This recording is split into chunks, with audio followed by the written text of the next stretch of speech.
Okay, so our Fulbright Like a Diamond podcast, episode 9. So we have a special guest today from Colombia. Yeah, it's Colombia, yeah? Yes, Yes, yes. Thank you for Colombia. accepting our invitation, Nathalie. So I Okay. think so we are so glad you're here. So we are excited to hear, listen to another full, another Fulbright story like a diamond with you. It's so nice to see you. Oh, thank you so much for the invitation.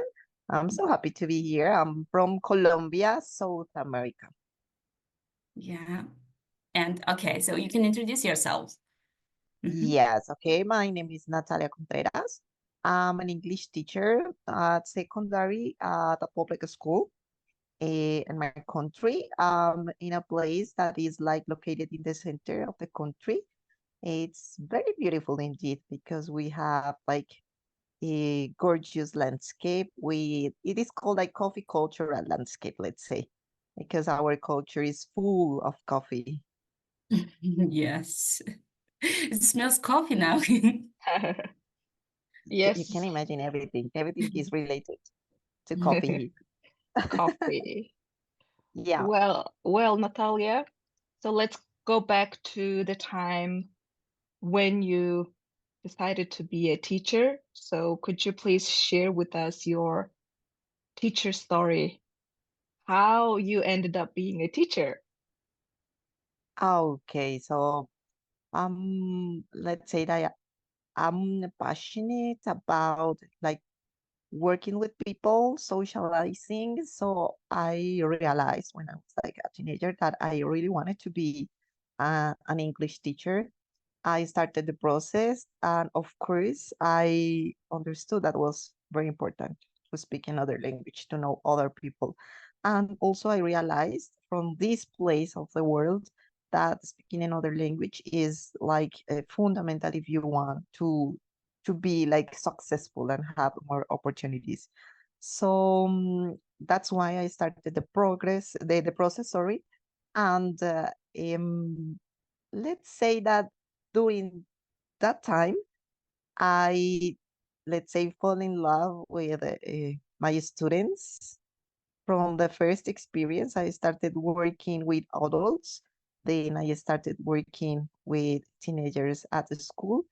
And yes, this is my story. I think it is just a path of working with people and helping each other. I think it is not only about me, it is like a reciprocal process in which I give, but also I receive a lot from them. So you're happy now with being a teacher, yeah? Yes, Yeah. yes. I Mm. really love it. Uh-huh.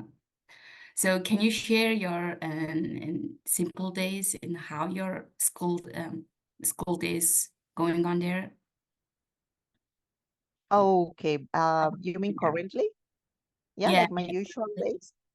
Okay, I'm working at a public school.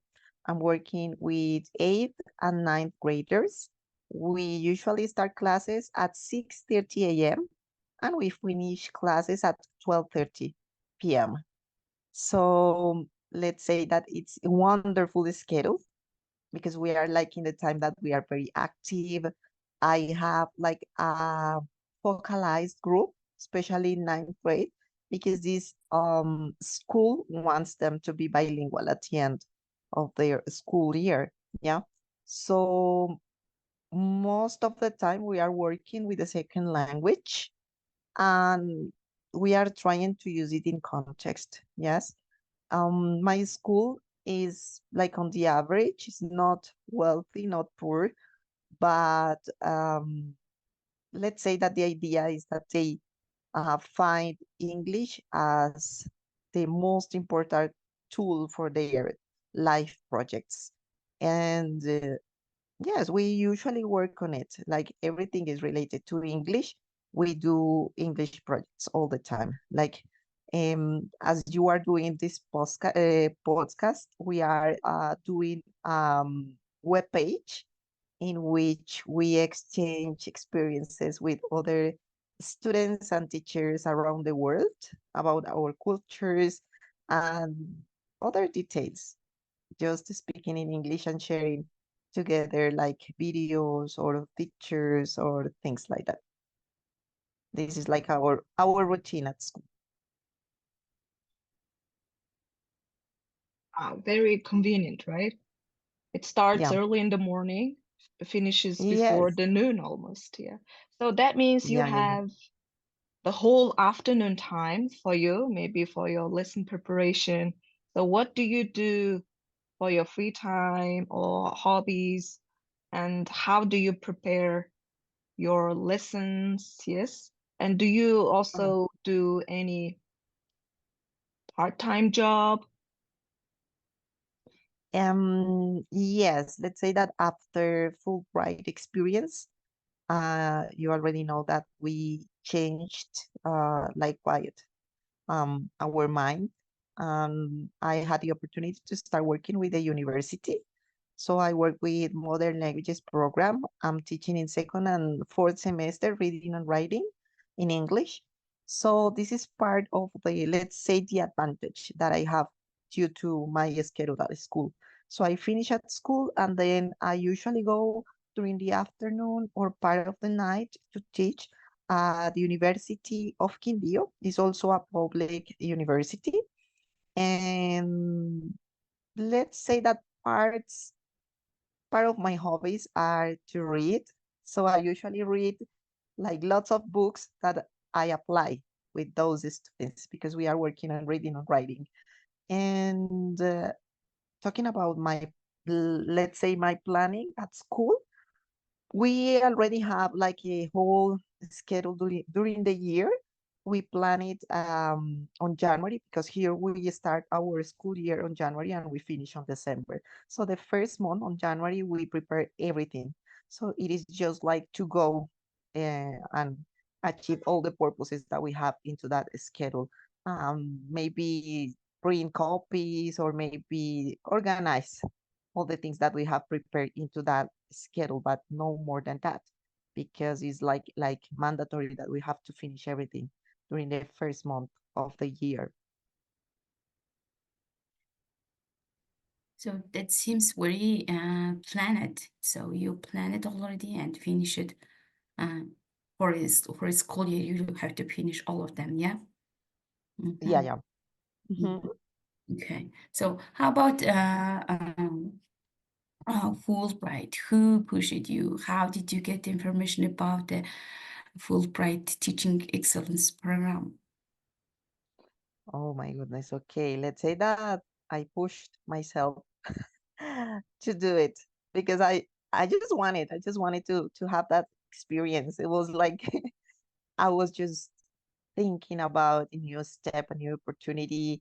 Um, I think that we have like the responsibility to transmit English, but not only as the language. I wanted to know about other cultures, and I don't know, but I think it was a blessing to find this kind of program because I think it's very, very complete, and to have the opportunity to meet, oh my God, too many people from other different countries with different perspectives, know about their realities at the school, about their plannings, their let's say cultures was amazing. So I just started to do my application.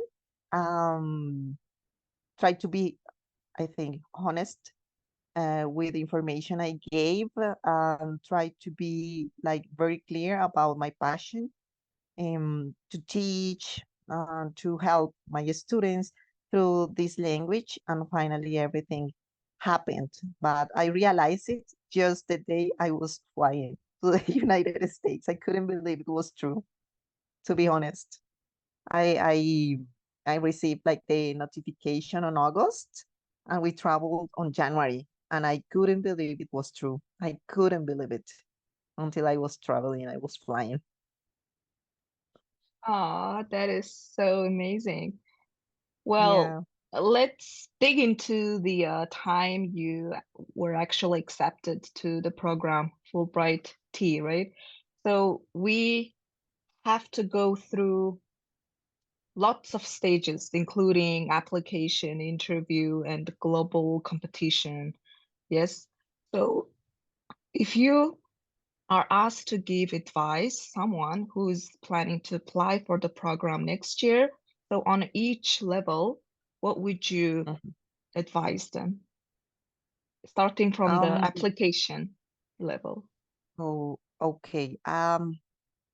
First of all, I think that we have to be disciplined and constant because sometimes people just think it is like very easy.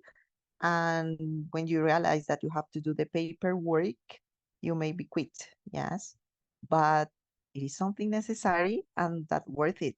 You already know that when you finish the whole process, you are gonna obtain like lots of benefits. Just the way they treat yourself with that professionalism, with that respect about our profession, that was amazing. And it's something that maybe we couldn't mm, obtain from our own countries, let's say, in our daily lives. This is like unfortunately the reality. So this is what I think. I think that we have to be disciplined and constant. This is like the first advice. And the second one, as I already mentioned, is to be honest, to be like authentic about who you are, what would you want to change if you can achieve this kind of opportunity as a teacher.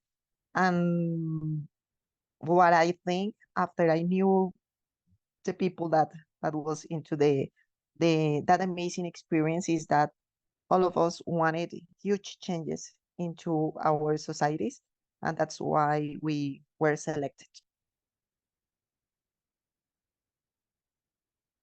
Yes. So I think teachers, we have to be a change maker, yeah. So you mentioned Mhm, we are a youth changers, so it was so great. So this also, and I agreed with, we have to be disciplined. It's a very great advice. So it's all, of course, it's not easy, but we have to be disciplined if we try to get something, yeah, try to get some mhm. chances, like opportunities Yeah. like this. Thank you for sharing that. And what else? And after application forum, and we accepted, and we came to USA, yeah. So and so I couldn't imagine that one too. So it was great time. And how would you share and when you met your classmates in Massachusetts in Lowell? My God, I don't know. I think we are so attached to our culture and our life perspective that we don't realize that we have like a whole world outside, and it was like just gathering those like 20 different worlds in the same place. Yes, in that second floor of that hotel of the university, and that was like an amazing opportunity. That was gorgeous for me. Finally, I understood the reality of educational systems around the world, but also the huge efforts that all those teachers did, like to make it happen, to go there to study after the exchange, to apply all the things that we learned there, and all the efforts that still we are doing to encourage other teachers to take that the step to apply to that kind of opportunities. So that's like the outcome of that first um let's say chance that we have there into Lowell. And of course, it was not only about the academic process, but also about friendship and about that connection, like immediate connection that we had all together in that place, sharing our different typical dishes, our special celebrations, our customs, And it was amazing indeed. It was amazing indeed. We met like some pictures of our families. So it was like a way of sharing our whole lives, yes, during those 2 months.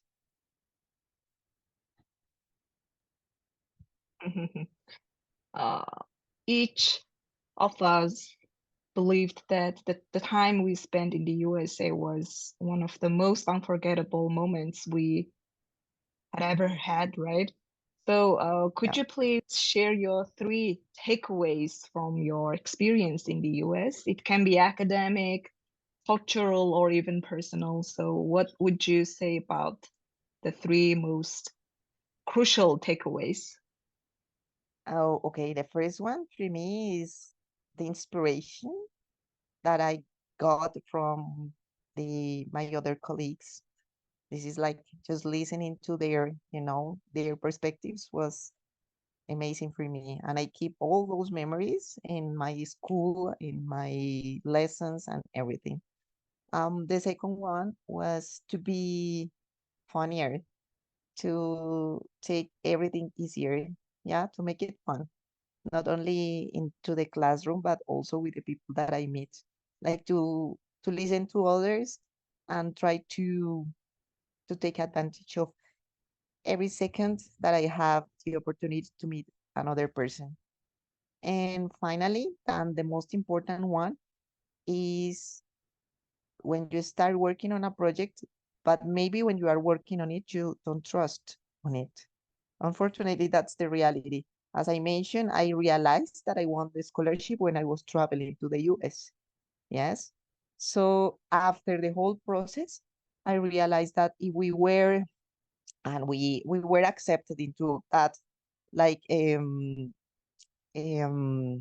process is because we have something to give and we have uh like value, yes, and sometimes we don't give that value to ourselves. So nowadays I really trust on me as professional, and that had led me be more secure about myself, had led me to be a better person, I think. So I remember the conversation we talked in USA. So we mentioned about how hardworking is our roommates. Do you remember? Yeah, so they are great. So we talked about that. So, uh, and I just remember that when you mentioned about the inspiration from each others and like that. So thank you for Mm. sharing that. It's great. Yeah. So, and what did you implement to your work, or how after our program, how did you change your working days or working with children or any other clubs, or what did you implement at your school?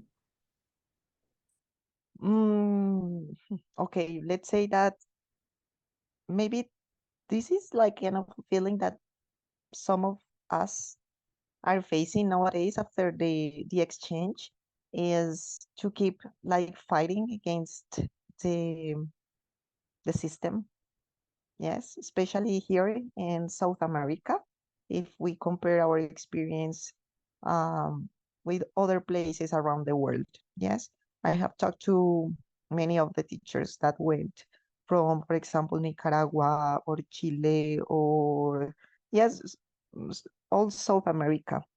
And let's say, we don't have enough tools or resources to keep like moving with the technology and the innovation that we need to improve our process teaching languages. Yes, but I found very interesting to use social media, for example. If I don't have like enough technology into the school to do what I would like to do, maybe I can take advantage of the at least of the tools that I have here.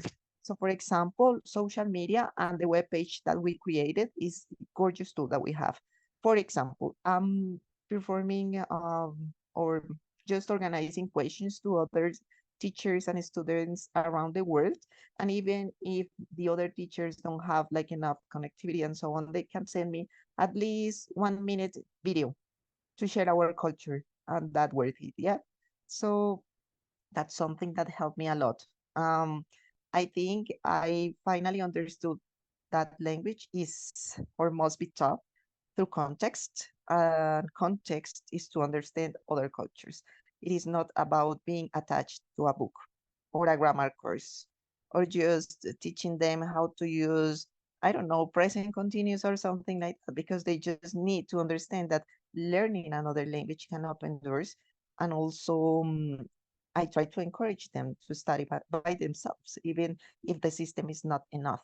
So that's like the outcome that I got from the whole experience, because sometimes our systems are just like um no so different from the reality, that we need to face currently, um the reality that students need to be ready for the changes that are happening around the world.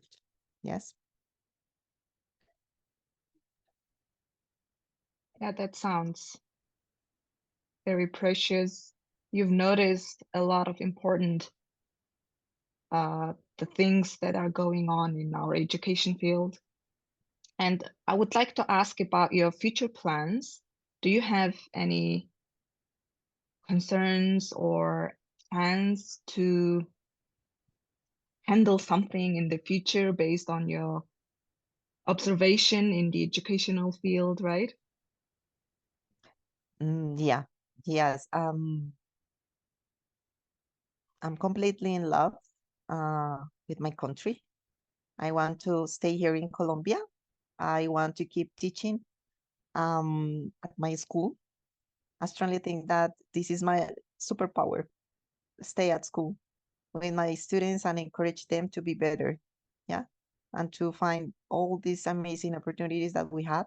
And maybe in a couple of years, observe them in other places, for example, at ONU or something like that, because I'm pretty sure that they can do it, but they need just like a person to inspire them and to give them like the power that they need.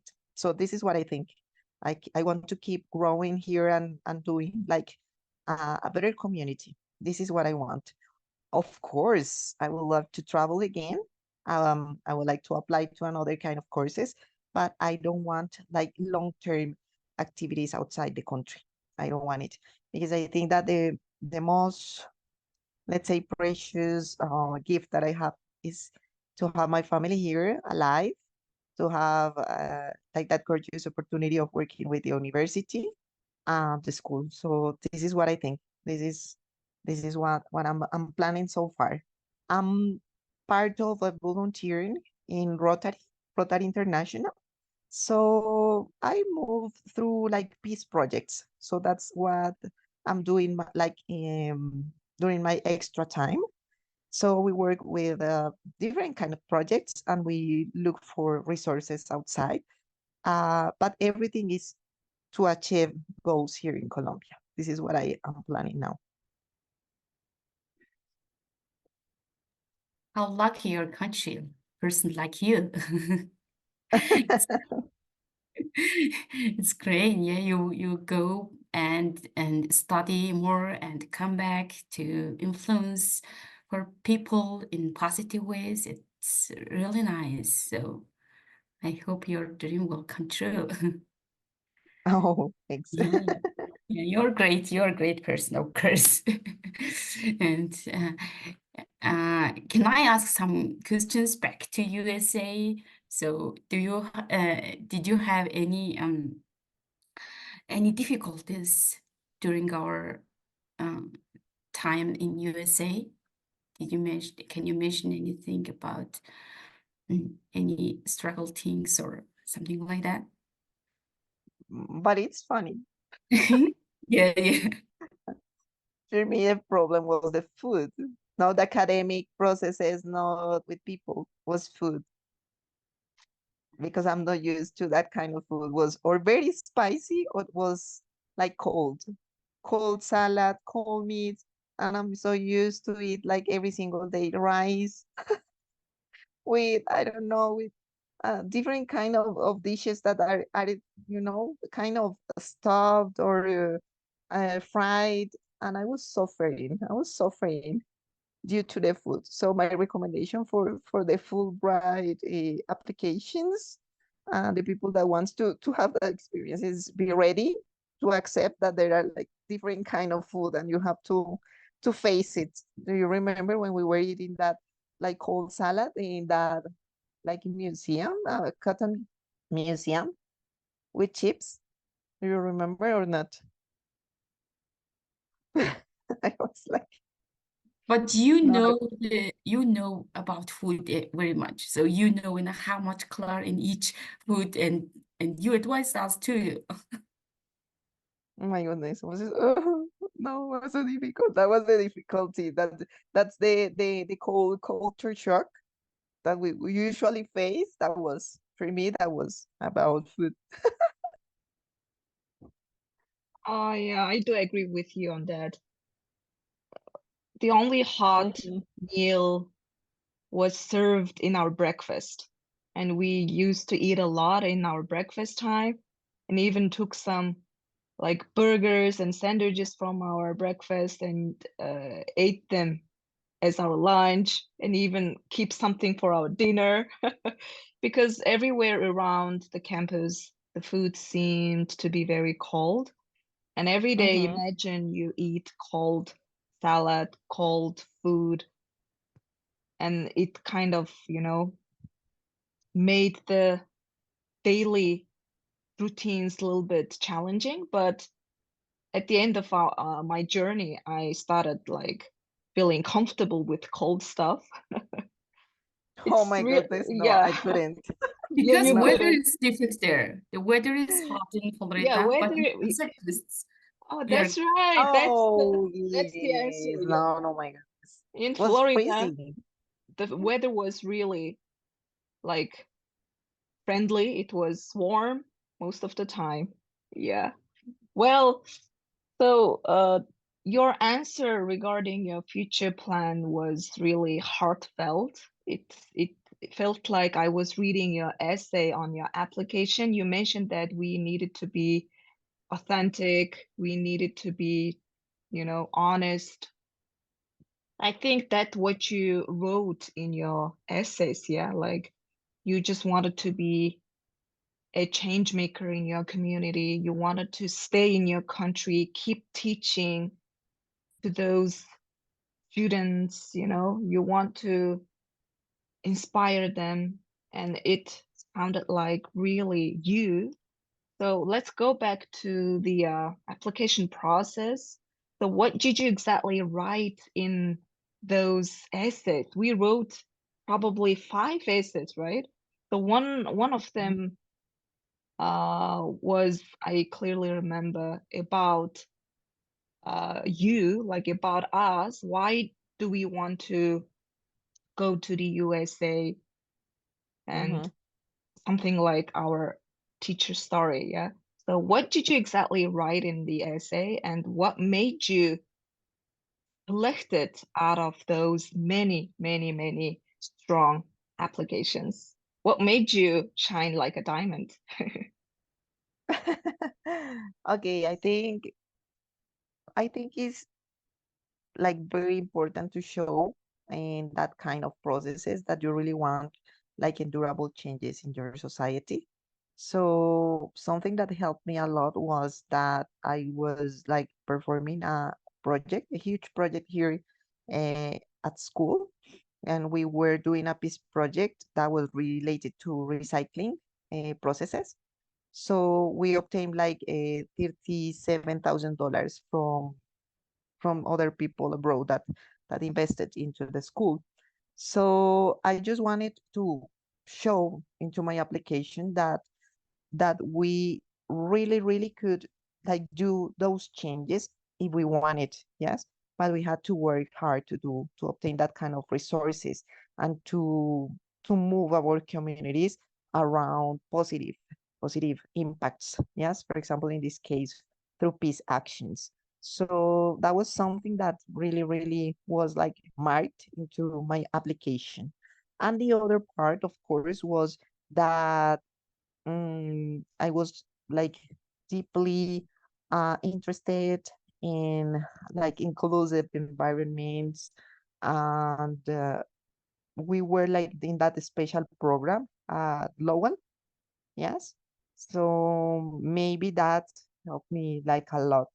So when you are doing your application, try to look for the like kind of correct university, like reading a bit about the background of that university, because you have like the options to see those entities.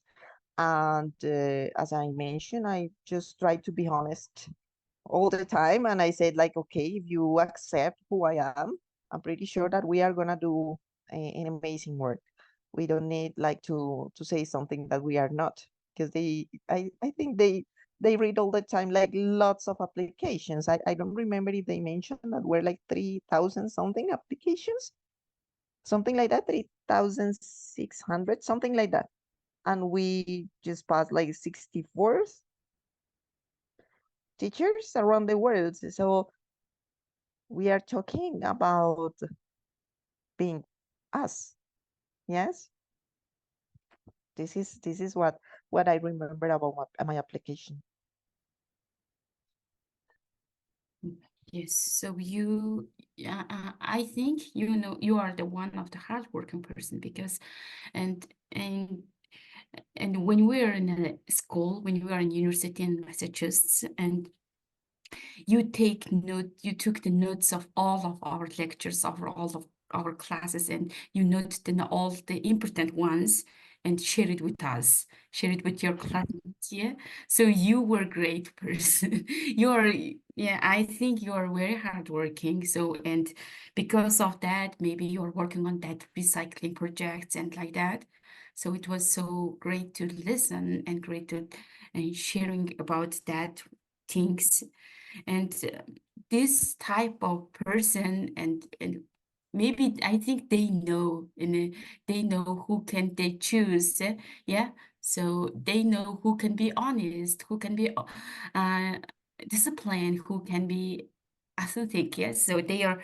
And how great are you? I just want to thank you too and for being there and for sharing with us and great your experience. Oh, Yes. thank you so much. Yeah. Thank you so much. For me, it was like, for real, it was a blessing to meet you. And oh my God, I remember everything. And I was like, Yeah. Yeah. So after your sorry, so you mentioned that before you did the recycling project, yes? So after your program, did you work on any projects, any big projects like that? yes, currently I'm like working to obtain uh, like another amount of money. We are working in two different projects. One is called Empathetic, is another peace project, but this is a project to show that English is like the means of communication to other cultures and to create like peace environments around the world. Yeah. So we already, I'm talking about we because it's a project that I created, but I'm working with Rotary International. So we are looking for $38,000 to implement that project. And this is a process. This is like a long-term process when you are like obtaining the money. After that, you start working and developing, like implementing it, and you close it. It could be like around in 2 years, let's say. And the other one is about like the recovery of special place, like with special environment, let's say with a river and some bamboos. So we are looking for $5,000. And last week we received like the news that the money was approved. We are waiting because it's gonna be like let's say outside project, like outdoors project for 10th and 11th grades. to take care of the environment and also do like kind of a laboratory, outdoors laboratory in which they take care of the environment. They do embellishment through the material that they obtain from the bamboos. And like they are gonna use a laboratory that we have inside the school to make like waterproofs and many other things that I don't understand at all. Yes, but this is like basically the idea. So we are working on it, waiting for the resources, and we are gonna wait. What's gonna happen? Wow, wow, wow. So you are a simple English teacher, but you know, you're just doing a lot of great projects outside of your like bubble, which means like you're being an English teacher bubble. So this story reminds many of us with like just being a teacher doesn't mean you cannot be passionate about other stuff. If you have that passion within your heart, like I want to do something about my environment, I'm an eco-friendly person, so I would like to influence my students. Yes, you can do it. You have your whole future in your hands. You can even, ask people to make some financial support for your project. So you mentioned lots of numbers that I cannot Mhm. imagine. So how can you make it possible, right? So this story proves that you're such a leader, such an authentic leader. You don't want to, just keep sitting there and being in the bubble, but you were brave enough, courageous enough to influence your community in terms of being eco-friendly, like green person, so on and so forth.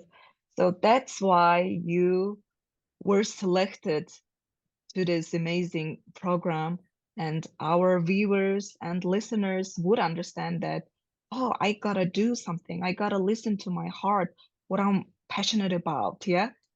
So Mhm. just go and pursue your dreams and passion and don't underestimate yourselves, everyone. If you have Mhm. that passion, you will achieve it and then you will be selected for the next Fulbright T programs. So thank you for Mhm. giving us this great inspiration.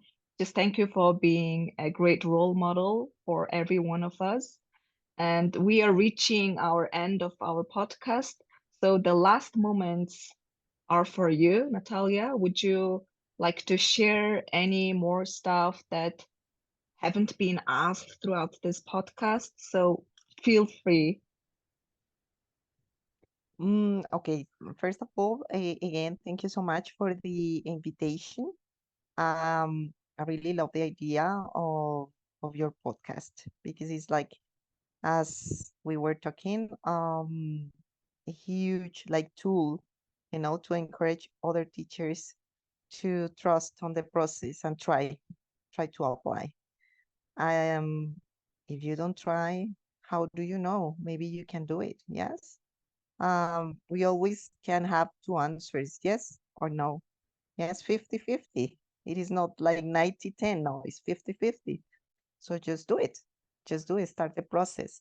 And it is not about money. For example, in my case, I like to do projects. That's okay. I'm looking for money. Yes, but it is not about money. You can do huge changes without any kind of money. Just listening to your students, just creating a conversation club, just planting trees. Mm, there are many, many, many different things that we can do as teachers. And let's say that our role is to impact our societies. And that's why we have that kind of opportunities to travel through this amazing program that we have in our hearts. So I highly encourage you, the people who are listening to us, to try to look for all the things that make you a special teacher, because I think that all of us have that like gift. This is gifted. This is the only profession that creates other professions. This is a profession that is so complex, and Oh my God, and huge that we are not only teachers, we are guides, we are mothers, we are psychologists, and many other kind of things. So just look for a necessity into your school. Use it, to find a purpose, a positive purpose, and apply for it. I strongly think that there are gonna be like many, many positive things for you all if you apply to um this scholarship. I always thinking about how lucky I am and just in one of our group. So and you approached today again, so you inspired us a lot. So thank you for sharing your great experiences with us. So I hope and our listeners, many of all around the world and many teachers inspired with this. I think they will all get be like a Fulbright, like a diamond. Oh, yes, yes, yes. Thank you so much. Thank you. So Okay. and Our tradition is to sing "Will Bright Like a Diamond" at the end of each podcast. So we are going to Okay. check how you're good at singing. Are you ready? I'm not good at singing, but I have the attitude to try. Yay! yeah, Attitude matters a Okay. lot. Yes. So on three, everyone. One, two, three. Full Full bright like bright a like a like a diamond. diamond. diamond. Full Full bright like a like a diamond. diamond. Okay, one more, Full Natalia. bright Just like a diamond. Yeah. yay! Yeah. Oh, thank Thank you. you. See you in the next episode, dear listeners.